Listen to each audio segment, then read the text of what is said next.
topic, we're looking at speciation, which is the continuation of what happens when allele frequencies continuously change. So essentially, it's talking about how new species can emerge from species that exist due to those changes in allele frequencies that accumulate, right? So we're going to focus on two types, but before that, let's just do a question on the topics we have learned. Can I get Mary, can I get you to read that out?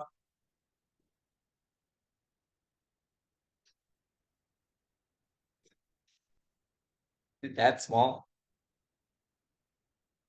All right, let me zoom in here. Maybe it'll help. Okay, go ahead. Oh no, read it out. Read it out for everyone.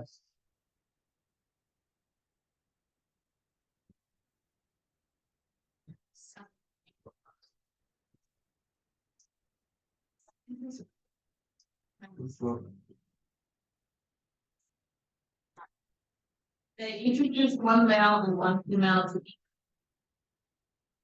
Over the next 3 years, the scientists noted that the size of the population increased a little on each of the 7 smaller islands.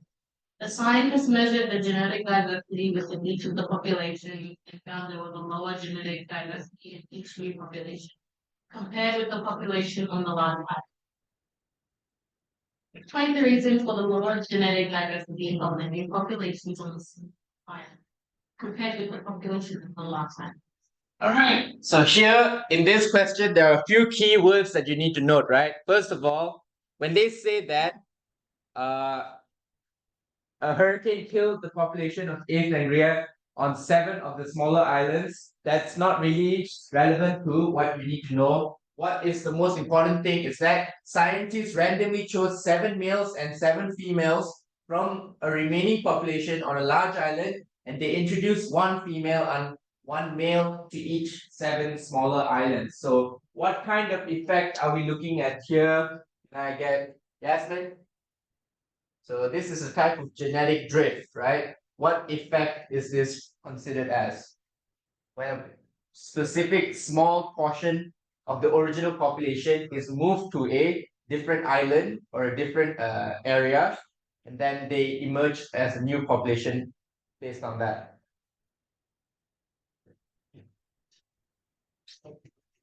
So immigration is called gene flow, right? That's when random alleles start to move from one population to the next. That's not really talking about this, where a small portion of the original population is taken out and then put into a new island altogether.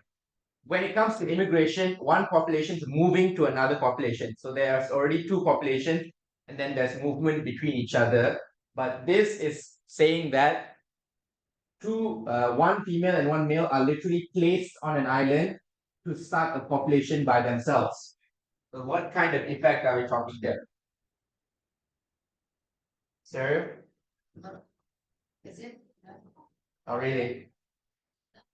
Yeah, it is actually founder's effect, and that's why the answer is that it would lower the genetic diversity due to the founder effect, right? Remember that founder effect is a form of genetic drift, and all forms of genetic drift essentially will reduce genetic diversity, right? There are 2 forms that you can look at. One is the founder effect, the other one is the bottleneck effect.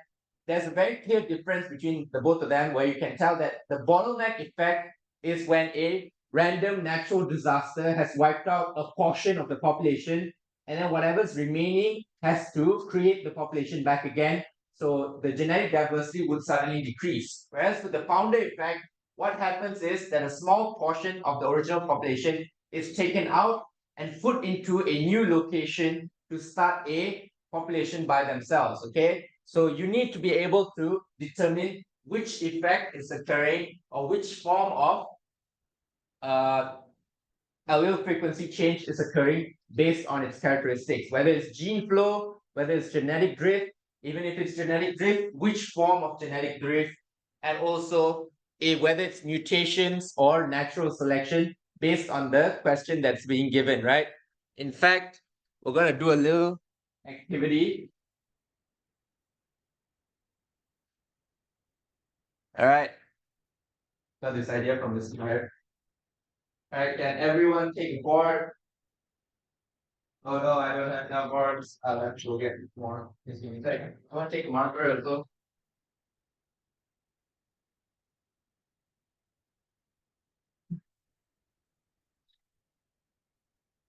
Does everyone have their diary? West called diary? No one? Let's see, where can I get more writing?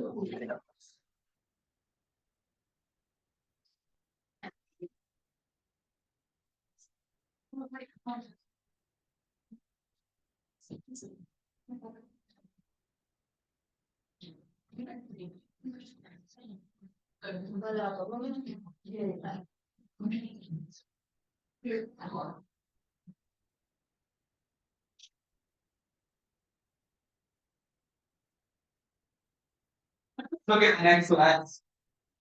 Cheating.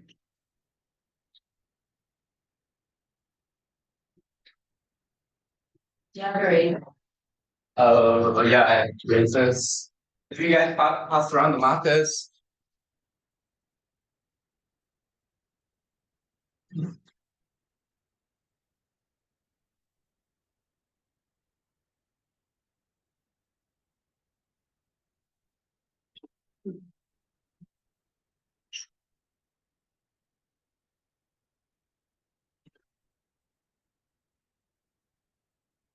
Doesn't have markers.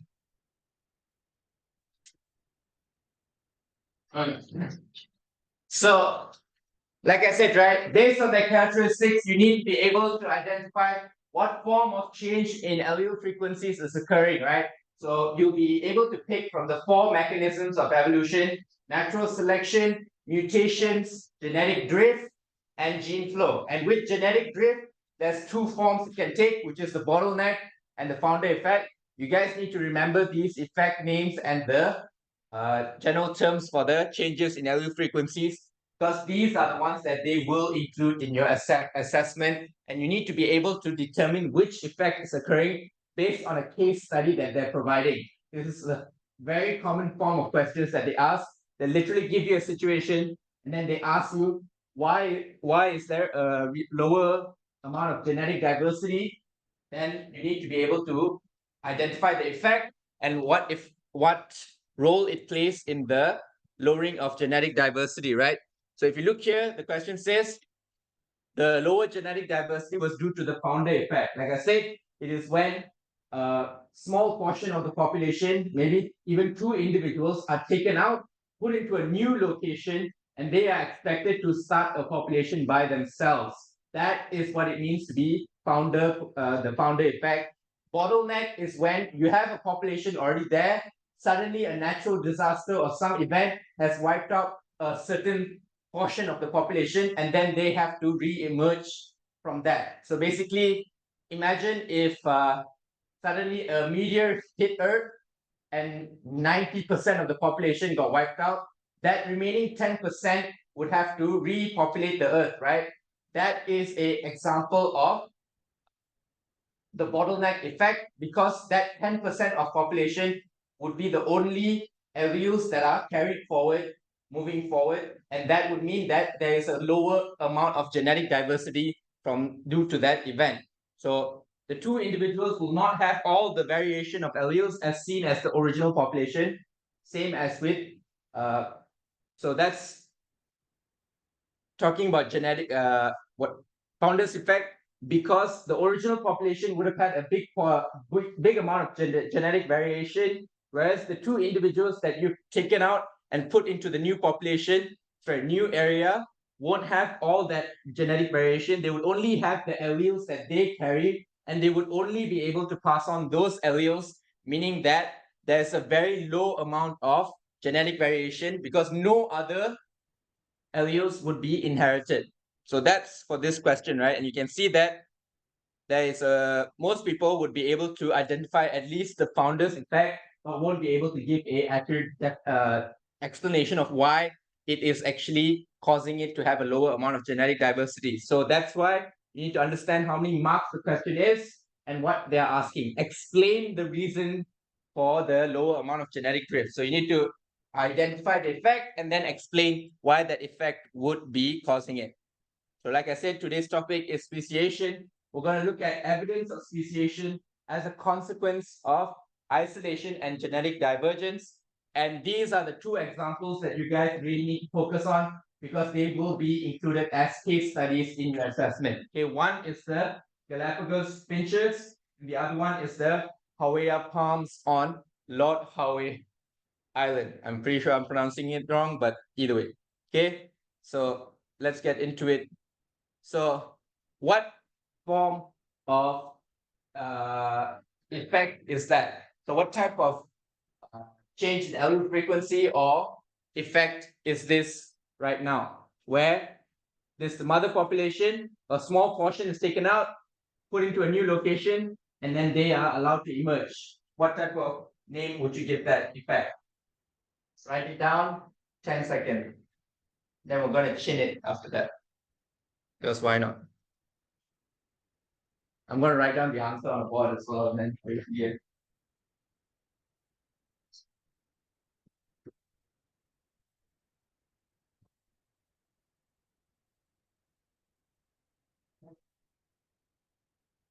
Okay, ready? 3, 2, 1. Yeah, it's founder effect because, like I said, a small portion of the population is selected out and then they are put into a new location and then they emerge as a new population. So whatever population that comes out of this will have a lower amount of genetic diversity because they can only carry forward the alleles that are present in that original population. Okay, now let's look at the next picture. What form of interaction, what is happening here? Okay, there's two populations and then there's movement of one of the organisms between the population.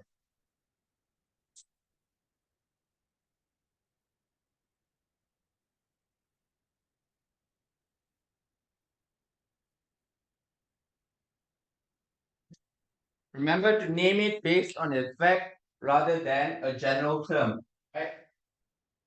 Because if they ask you to name it based on its effect, you would have to say the name of the effect rather than the general term of what's happening. What is happening? There is a movement. There is a natural. I can't really say the word without giving it away. Okay, we'll just say it on 3, 2, 1. Gene flow. Okay, specifically migration, or specifically, if you want to be very clear about it, it's immigration into the new population, emigration out of the existing population. All right. Now let's move on to the next one. All right. What does this look like?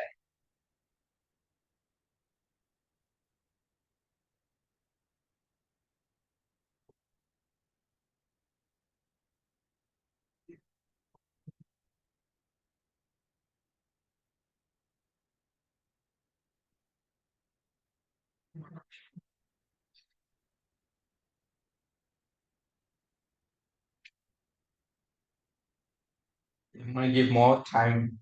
So you'll see.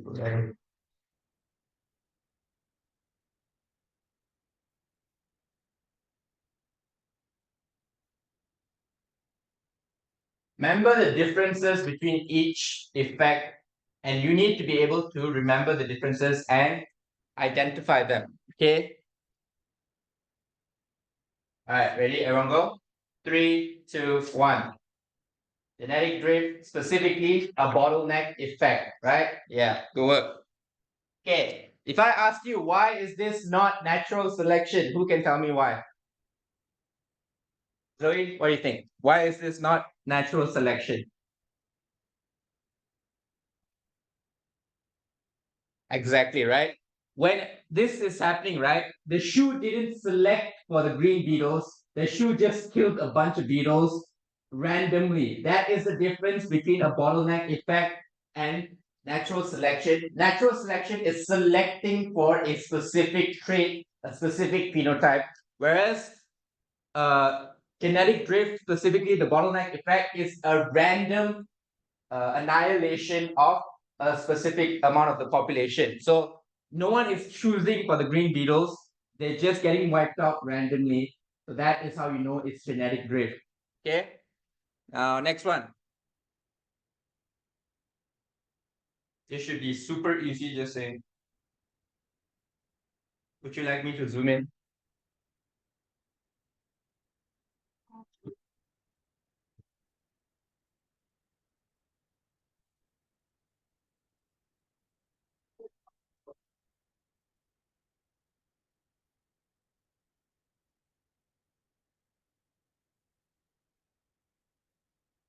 There is no such thing.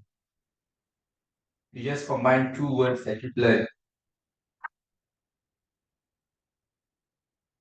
I actually wonder if that's a word that's out there.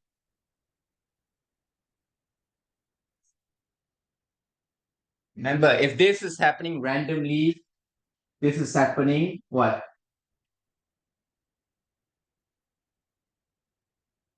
What's surrounding you right now? All right, let's go. 3, 2, 1. Natural selection. Right. Mary, I don't see you doing any. Where's your board?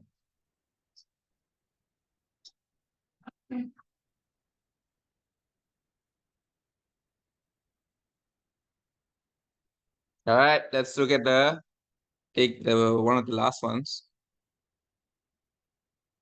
What's happening here? Remember, these are all things that can happen to influence the allele frequency within a population.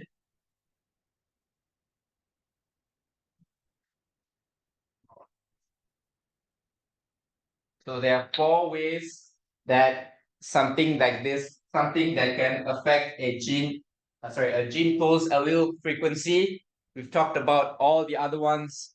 There's one left. What is this one? I mean, you either know it or you don't know it. All right, they're all ready. Anyone still writing? Sorry, rating. Any idea? What does it look like happening?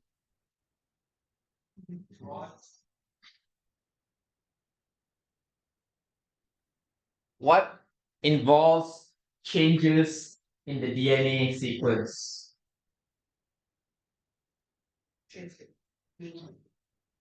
What involves changes when a new organism was About this specifically, there's a change that happened in the DNA sequence causing the phenotype to change. All right, let's everyone say 3, 2, 1. Mutation. Okay, you don't need to say transverse. This is actually just point mutation where a single nucleotide has been substituted or changed. All right.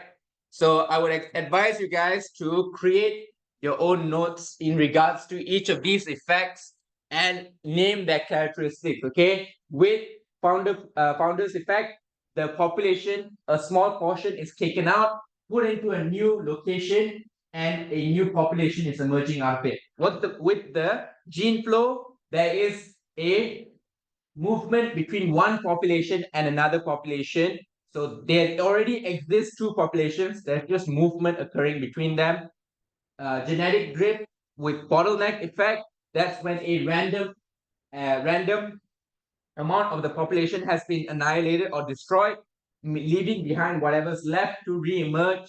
With natural selection, a specific advantageous phenotype is being selected for, which allows the population to change over time. And then finally, mutation is when specifically in the DNA sequence, mutations have occurred to change the phenotype of the organism. All right. Any questions about this one? If you're still confused about this, I wouldn't be surprised. So I'm gonna let you guys watch a short video on it. Oh wait, think.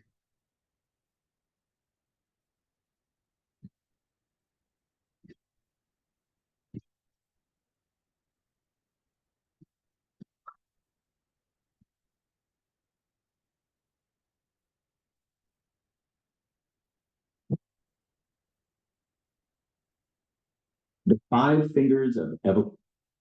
A thorough biology requires a understanding of the process of evolution. Most people are familiar with the process of natural selection. However, this is just one of 5 processes that can result in evolution. Before we discuss all 5 of these processes, we should define evolution. Evolution is simply change in the gene pool over time. But what is a gene pool? And for that matter, what is a gene? Before spending any more time on genetics, let us begin with a story. Imagine that a boat capsizes and 10 survivors swim to shore on a deserted island. They are never rescued and they form a new population that exists for thousands of years. Strangely enough, 5 of the survivors have red hair. Red hair is created when a person inherits 2 copies of the red gene from their parents. If you only have 1 copy of the gene, you won't have red hair. To make this easier, we will assume that the 5 non-redheads are not carriers of the gene. The initial frequency of the red hair gene is therefore 50%, or 10 of 20 total genes. These genes are the gene pool.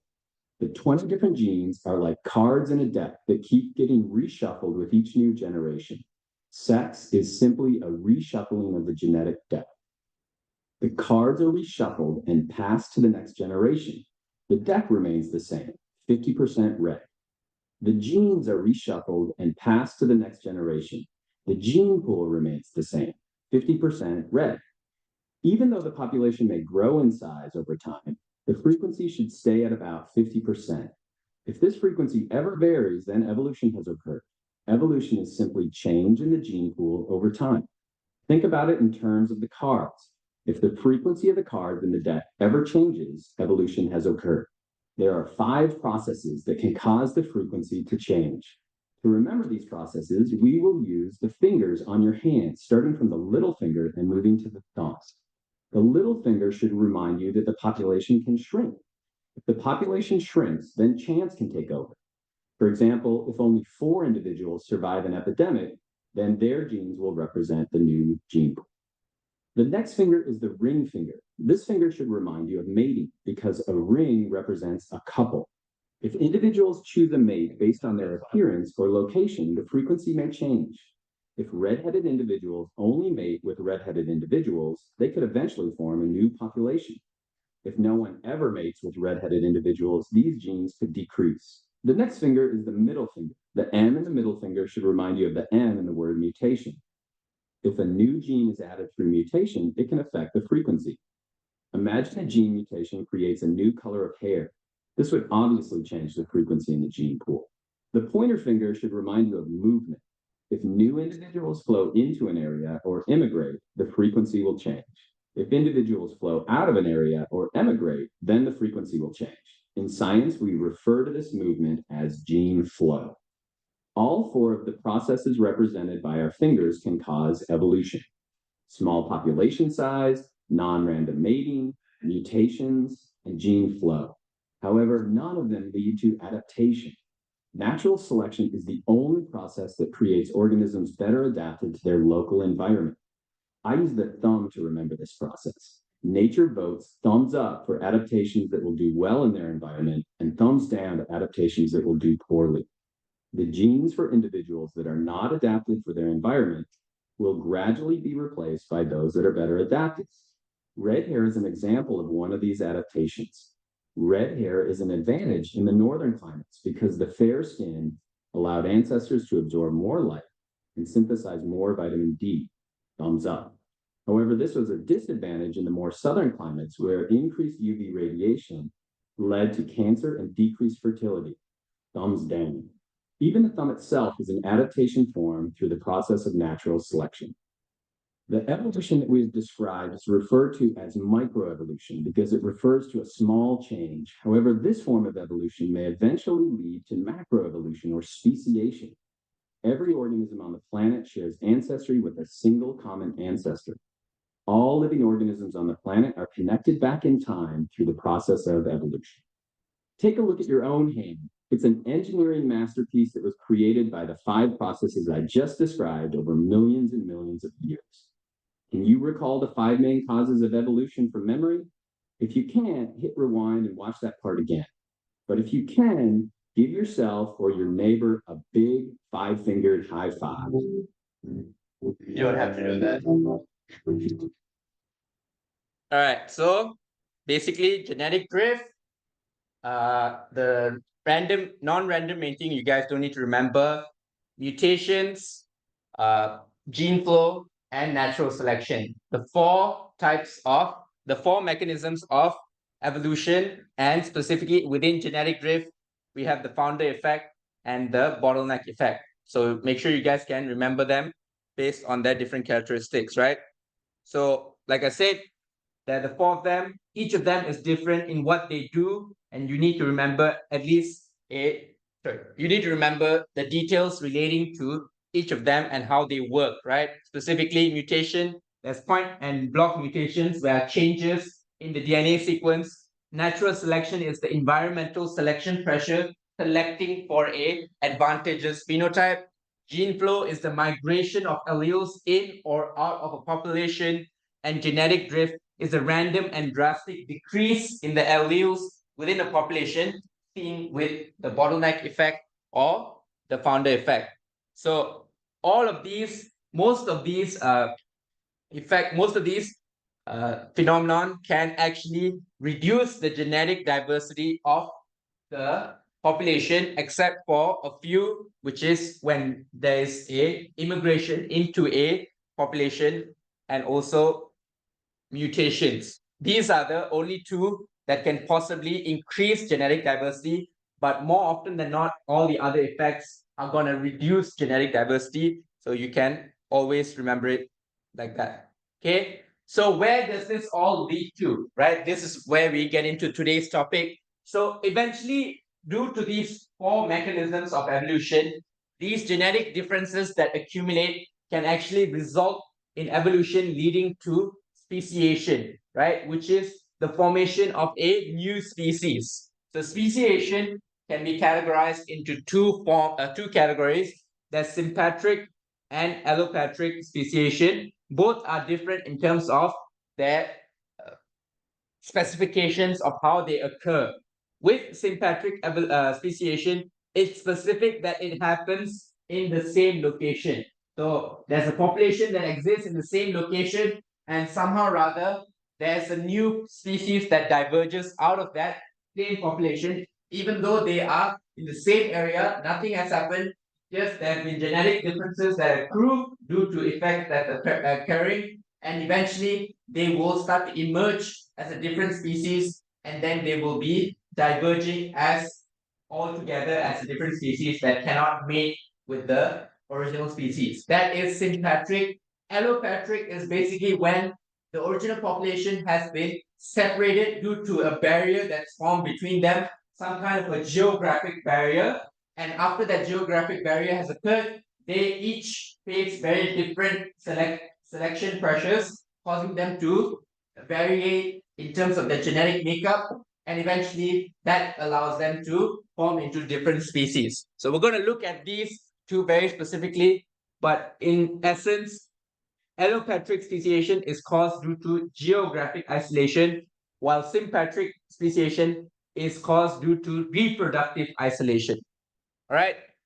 So what makes, we can talk about these two different speciations, we first understand what does it mean for a species to be different from each other, right? Why is it, for example, there's Homo neanderthals, Homo erectus, Homo familiaris, and Homo, can't remember all of them, but then there's Homo sapiens, which are us, right? Why is it we're all considered different species? It's because there's a general definition for that, which is that if they can no longer interbreed with one another to produce a viable and fertile offspring, then they are considered to be different species. So what does it mean to be viable? Is that it can basically emerge as a full-grown, mature adult in its lifetime. That is what it means to be viable. And what does it mean to be fertile? It means to be able to reproduce, to produce a offspring. Okay? If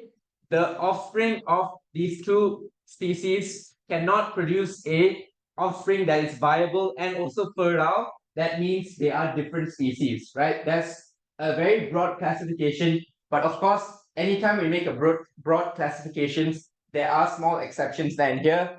But for now, you guys don't need to think about that. just remember that for a species to be considered a different species, they must be able to interbreed to produce a non-viable or a non-fertile offspring. That's when they're considered as being different species. So when we test this out, right, when we try to actually see whether they can interbreed to produce a viable offspring, we usually get something known as a hybrid of both species, right? So there are a lot of hybrids that exist in the world as we know it. And some of them are actually emerging in nature, while some are actually generated by humans as a test of genetic similarity, right?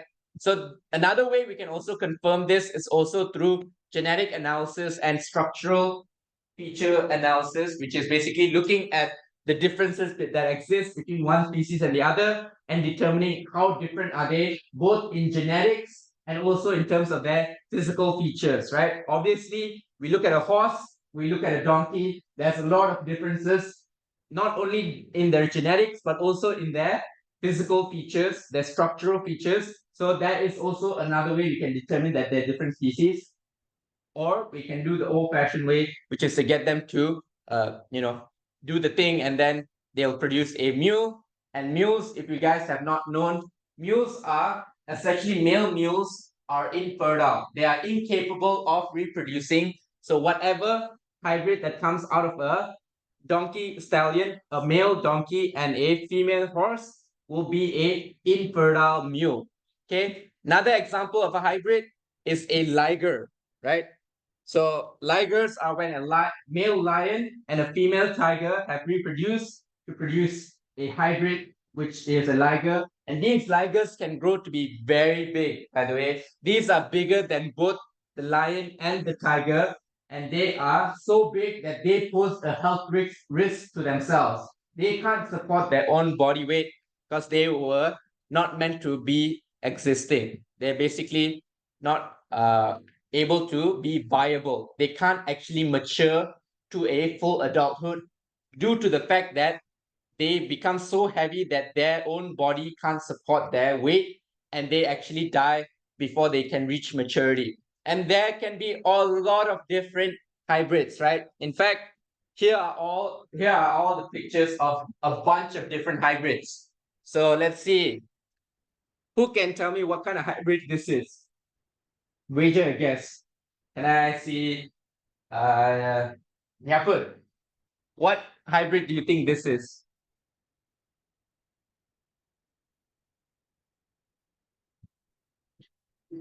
Nah. Yeah, camel and llama. Yeah. So obviously you can tell it has features of camel, except for one key thing, which is no humps, right? That is because it's mated with a llama. And these were basically done to be able to get the fur of a llama. But I forgot why is it they needed to mate it with a camel. I think it's because camels are naturally bigger, so they get more fur. You can get more fur if you mate them together. But obviously, it's not exactly great to be doing that. It was done for scientific, the commercial purposes of doing it, whether it's ethical or not, you decide, right? You can discuss it in terms of your own ethical views. Some people can argue yes, some people will argue no, but it all depends on which perspective you're looking at it from. Okay? Yes, ma'am. They usually do, but in nature, sometimes due to situations presenting them, there can be interbreeding that happens. For example, one example of interbreeding that happens in nature is polar bears and grizzly bears. So usually they're separated by a geographic barrier, right? Polar bears are going to be in the North Pole, right? North Pole, I think. Yeah. And then grizzly bears are obviously somewhere in the US or Canada. What causes them to suddenly be in the same area is due to climate change. Polar bears are losing their habitats and they're moving further south into grizzly bear territory. And suddenly there is a situation where both can coexist in the same population. And when that happens, even though naturally they would want to stay within their populations, there are chance events where random mating can occur, right? Remember, we're talking about thousands of bears, and they have, all the time in the world. There's no way that at least one can emerge. There's no way that at least one can't emerge, right? That's just how random mating works. Who can tell me what is this hybrid? The dolphin and a. So it's not a shark. It's I forgot, but it's some kind of whale, killer whale or orca or something like that. So I think it is something along those lines. But yeah, basically, also this is the liger that I told you about, and you can see how huge it is, considering that is a fully grown human sitting next to it. These ligers are huge, and they weigh about 450 kgs. In fact, this picture is the largest largest cat in the world that is not obese. No, because these are hybrids, and like I said, hybrids are naturally either going to be infertile or they're not going to be viable. What does it mean to be not viable? Is that either they're going to be dying very soon or they can't reach adulthood. So these ligers, more often than not, are not going to be able to reach adulthood because they face a lot of health issues, right? In fact, something to think about, right? When you think about different dog species interbreeding, right? Not different dog species, but they're all the same species, but when you get very different breeds interbreeding, they can have a lot of health issues, right? That is an example of what's happening here. Is due to the very different phenotypes. Even though they can produce an offspring, they're gonna face a lot of health issues, and that makes them non-viable. But with dogs, due to the fact that they're still the same species, they can still do it and produce viable offspring. Yes, Mary? So it's human siblings for baby too. Not really. This, remember, hybrid is when it's different species, right? It wouldn't be viable. Not necessarily. No. Even you do realize siblings can produce offsprings that are viable and fertile as well. Most of the time. So when they say inbreeding is bad, it's not because, oh, you're going to produce something inhumane or something. It's just because you're increasing the risk of there being dangerous alleles passed on to the child, which can emerge as diseases, right?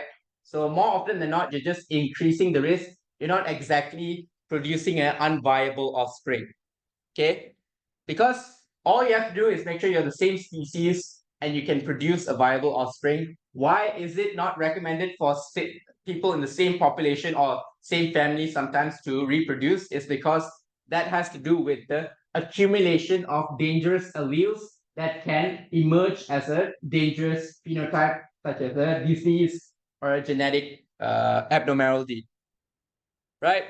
So far we've looked at different species and how they can produce a hybrid if they are forced to reproduce or they are allowed to reproduce together.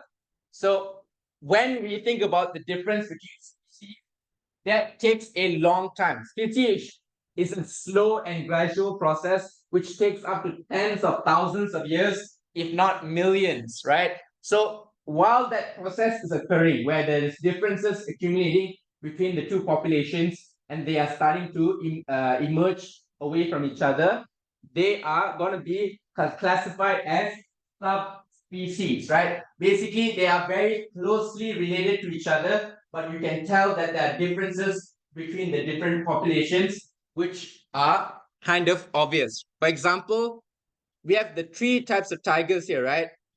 One is a Siberian tiger, the other one is a Sumatran tiger, and this is a Bengal tiger. All three are just three different types of tigers, which are all considered under the same subspecies, right? They are all still very, very closely related to each other, but they are starting to develop phenotypic differences between each other.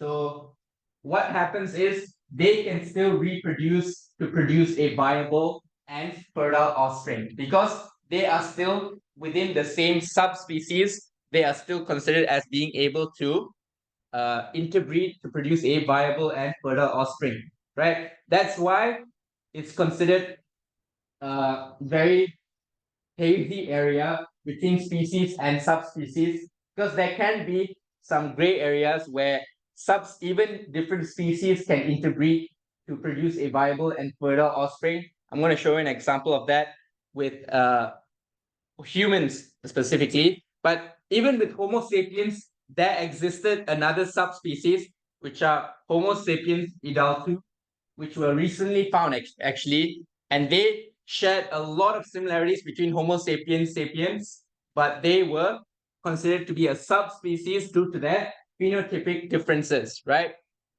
So like I said, right, Homo sapiens and Homo neanderthals, I've told you guys, are considered to be different species. But there has been findings in recent scientific discoveries that actually indicate that there is a cross between Homo neanderthals and Homo sapiens. Until recently, modern humans and Neanderthals were generally regarded as distinct species that had a common ancestor perhaps 500,000 years ago, and then they went their separate evolutionary ways. But recent research has shown that it's a little bit more complicated than that.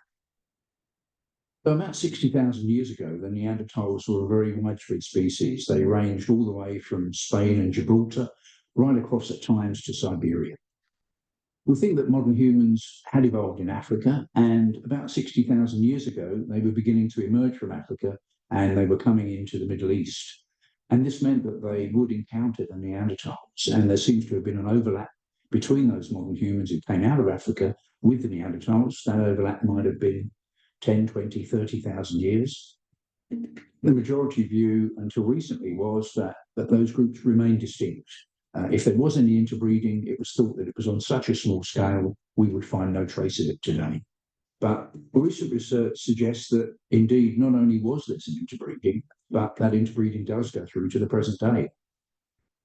DNA research on Neanderthals and modern humans show that most people outside of Africa have a component of Neanderthal DNA, which traces back to that interbreeding, about the level of 2% in people outside of Africa. But these modern humans who came into Western Asia and interbred with the Neanderthals, we think they then spread out and essentially were the ancestors of all the rest of the people outside of Africa.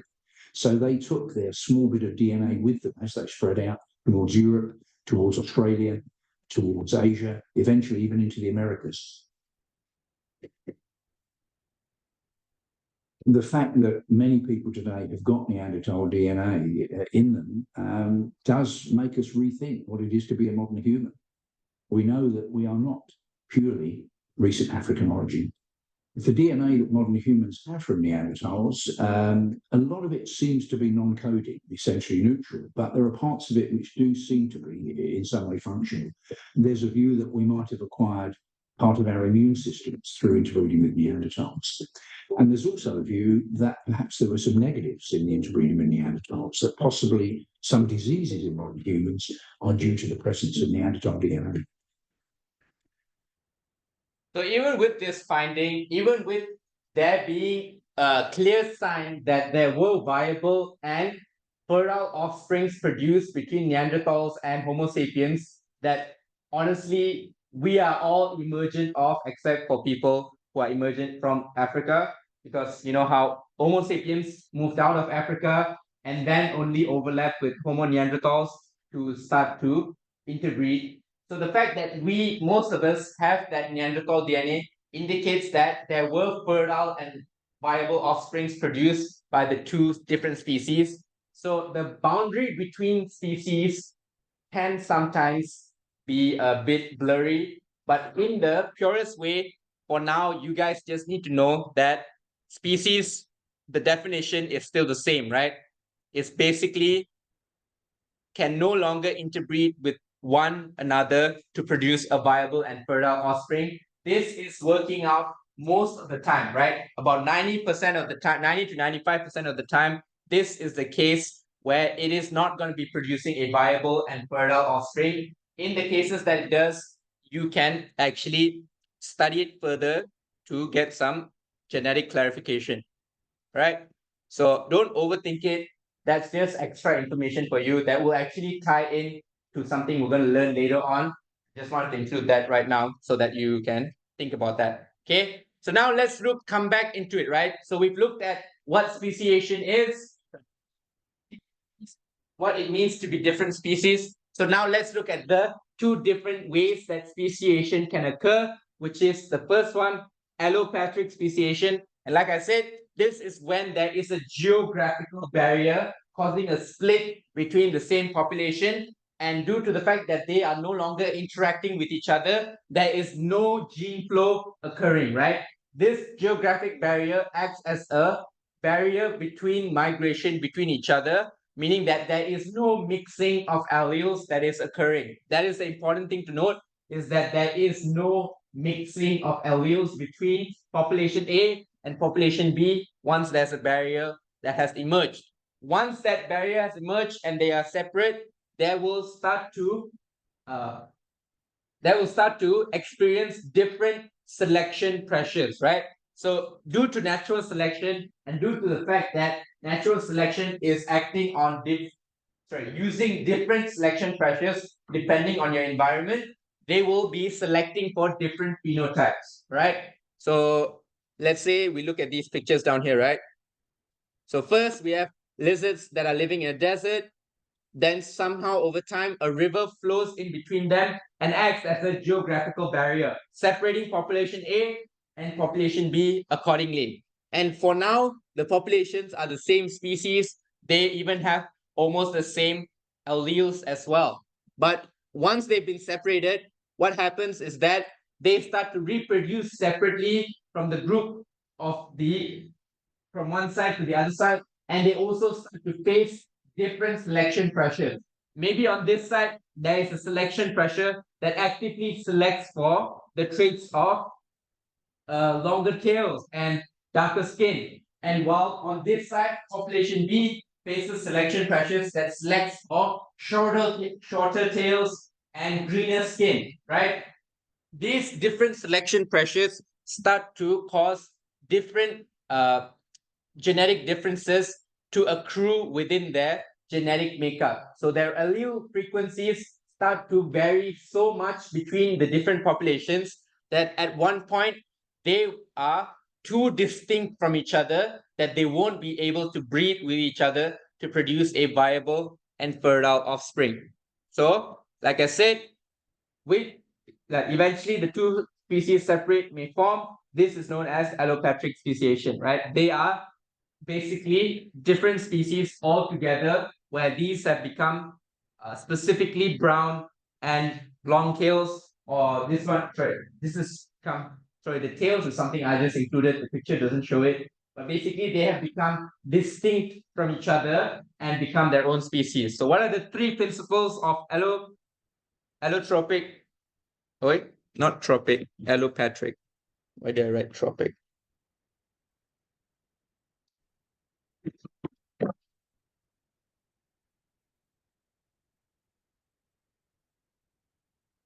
If you ever need to remember those two words, allopatric and sympatric, I remember Patrick from SpongeBob and SquarePants. I know it's weird, but Patrick, allo. Okay, so the three principles of allopatric speciation. First, there is a geographical barrier that emerges that separates the two populations. Second is that there is differing selection pressures acting on the different populations. This causes the gene pool between the two populations to vary greatly because their alleles are going to change based on the selection pressures. And since they're facing different selection pressures, their alleles will change accordingly to those selection pressures, right? And then finally, once enough changes in the alleles occur, they will become so distinct from each other due to their genetic differences that they will undergo speciation and start to form into different species. But remember, this process takes hundreds of thousands of years, if not millions of years. So this is not something that can happen in the span of a month or something. This takes so long and can be modeled in populations that have basically been separated for thousands, if not millions of years, right? So an important case study that you guys need to know in regards to allopatric is the cases with the Galapagos finches, right? So this is talking about the Galapagos Islands, which are basically 19 islands that are separated by the ocean, right? So in this example, the geographic barrier is the oceans that separate the different islands, right? And then the animal living things in question are the Galapagos finches that we can look here.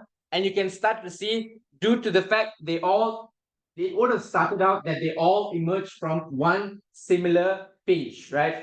A Galapagos finch would have been the first living finch in this area.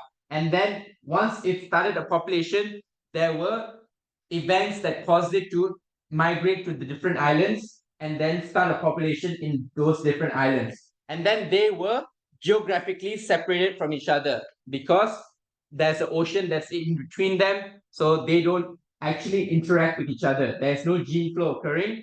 And the selection pressure that occurs is the fact that the 19 islands have their own ecological niches, meaning their own specific environmental pressures caused by the fact that their food that they eat requires them to have different kinds of beaks, right? So you can see these are all the examples of the different finches that emerged from the fact that they were all on different islands, right? So on one island, maybe the beak that was required was a fruit eater beak, which allows it to basically pierce into the fruits very easily. Another one would be for insect eaters, where its beaks need to be strong enough to grasp the insects. Then there are probing beaks and then crushing beaks, right? Each beak was selected for based on the ecological niche that was present within that island. And then eventually, due to the fact that they're not interacting with each other, over time, the differences started to accrue more and more, and then they would have speciated from each other, forming their own different species. So at a certain point, all these different finches started to have their own species different from each other, right? So you can see here the three examples. There's the cactus finch, large ground finch, and the medium ground finch. You can see how their beaks are shaped, right? There's a thin and elongated, thick and short, moderate width and short. And these are different based on the type of food that they eat, right? So like I said, there are three principles. First, there's a geographic barrier that separates the different populations, the ocean. The second is the selection pressure. Here is the fact that in each island, there's an ecological niche, meaning that there are pressures that force them to have adaptations that are different from each other. Maybe on this island, you can only find a lot of insects. Maybe on this island, you could only find a lot of seeds. Maybe on another island, there's a high amount of cactus. So each finch had to evolve adaptations based on the ecological niche it was present in. And over time, that causes it to accumulate genetic differences between the different populations of finches on each island. And those differences accumulate over time to allow it to finally do the last thing, which is to speciate as a different species from the original ancestor. Okay? Who's still confused about this one? I can't hear you, right? Oh no. Time to go faster. Okay. Sympatric speciation. This is when it is happening without a presence of geographical barrier. Okay. So it's very important that you know allopatric is due to a geographical one, and sympatric is without the presence of a geographical barrier. So this is basically when within a same population there are different selection pressures acting on the different phenotypes within a population, causing the individuals with certain phenotypes to diverge from the others and form into a new species eventually. Another way that sympatric speciation can also occur is through polyploidy, which is something we learned in the mutations chapter, where basically there's an abnormal number of chromosomal sets And if this can produce a viable offspring, a viable and fertile offspring, that is already considered as a new species because it is very genetically different compared to what it was supposed to be, right? If a 4N organism coming from a 2N organism can actually be viable and fertile, that means it is a new species by itself. I'll talk about that in a bit more detail later on, but if I get the chance. But more importantly, I want you to focus on the principles of sympatric speciation. So the first thing, that they are in the same geographic location, and then what's happening is that natural selecting is driving a population in two different directions at the same time. So basically, let's imagine this, right? We have this fruit fly, which is usually eating these berries, right? But suddenly there is a high emergence of this specific berry while also having this berry. So certain fruit flies start to eat this berry and start to prefer it, right? Eventually, these berries, these flies are going to be more and more specialized towards these berries. So a subpopulation starts to emerge that are more specialized towards these berries, right? And within that same population, these flies will exist while also allowing those berries that prefer the blueberries also will exist. And over time, there is a reproductive isolation that will start to emerge, where the flies that prefer those berries will reproductively isolate themselves compared to the flies that like these berries. Okay, and then over time, like I said, the same thing happens. Genetic differences accrue within these two subpopulations, and then an ecological divergence of the population occurs. All right. So let me try to re-explain this in another way, right? So here we have another example, right?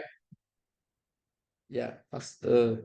Okay, we have bird A, which prefers to eat red apples, right? But suddenly there is a high emergence of green apples within that population. So suddenly these birds start to adapt to be able to eat green apples also. But they also still eat the red apples, right? Eventually, there will be adaptations for the bird to eat green apples that are forming as well. And then there is suddenly a divide that occurs where there are animals, there are the bird A population that prefer to eat green apples, and then bird A population that prefers to eat red apples. And then over time, these different subpopulations start to develop adaptations based on that specific phenotype or that specific selection pressure. And over time, they start to actually diverge from each other. Okay, that original population, bird A, will start to actually become divergent from each other, known as the ecological divergence, and become bird A.1 and bird A.2. And that at that point, they start to also reproductively isolate themselves, where bird A.1 will prefer to just mate with its own subpopulation, and bird A.2 will just prefer to mate with its own population. And then over time, they start to become very separate from each other. Yes, Zoe?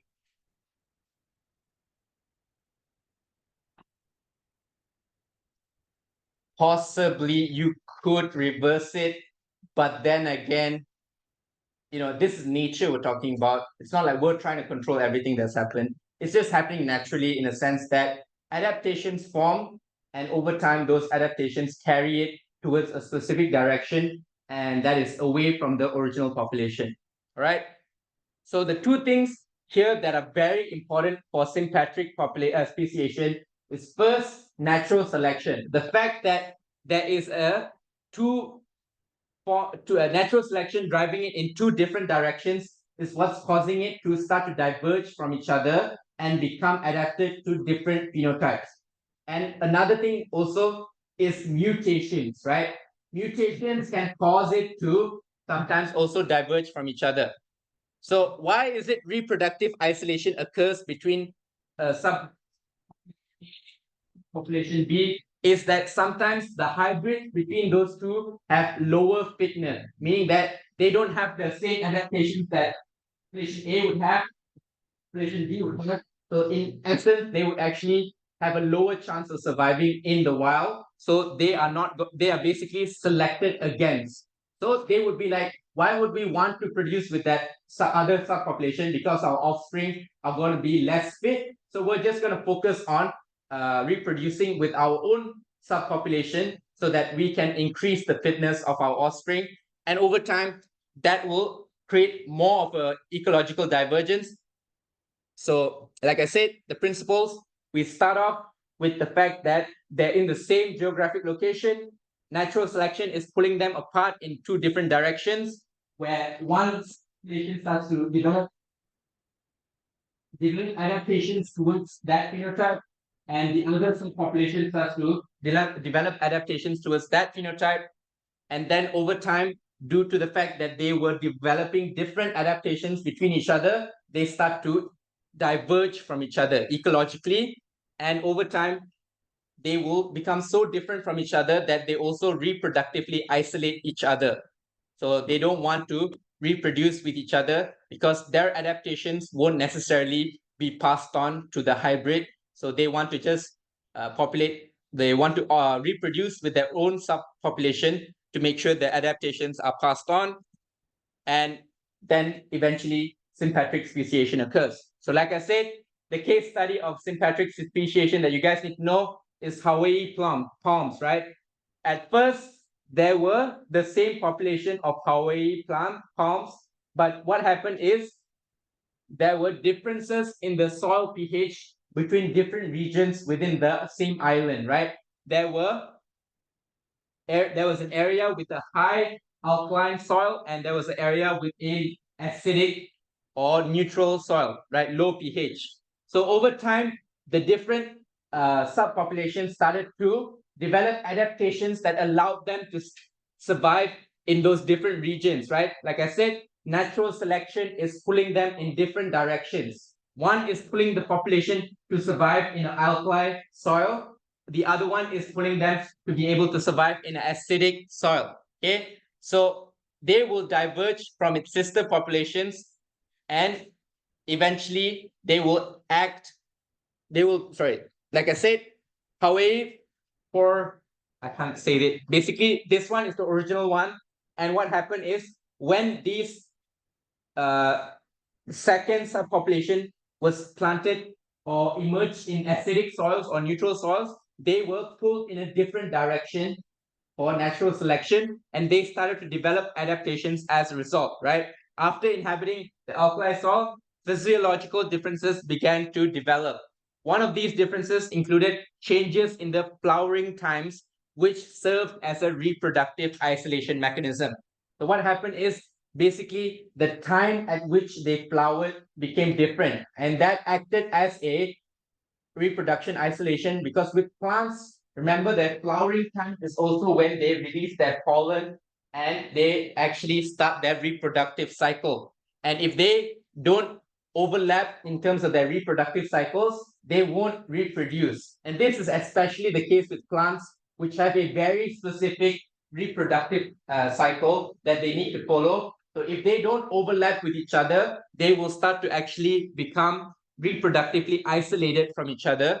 And after several generations and differences continued to accumulate, a new species was suddenly formed once they could no longer interbreed, even if they were, naturally, even if they were brought together to have the same flowering time, they could still no longer interbreed to produce a viable and fertile offspring, right? So like I said, you can see the picture here, right? Follow this along, right? So they're in the same population, and then suddenly there is a difference in terms of natural selection pressures that's pulling them into different directions, right? One is giving them adaptation to survive in alkali soil, while the other one is pulling them towards gaining adaptations to survive in acidic soil. And over time, they will gain differences, and then they start to diverge from each other. Summary.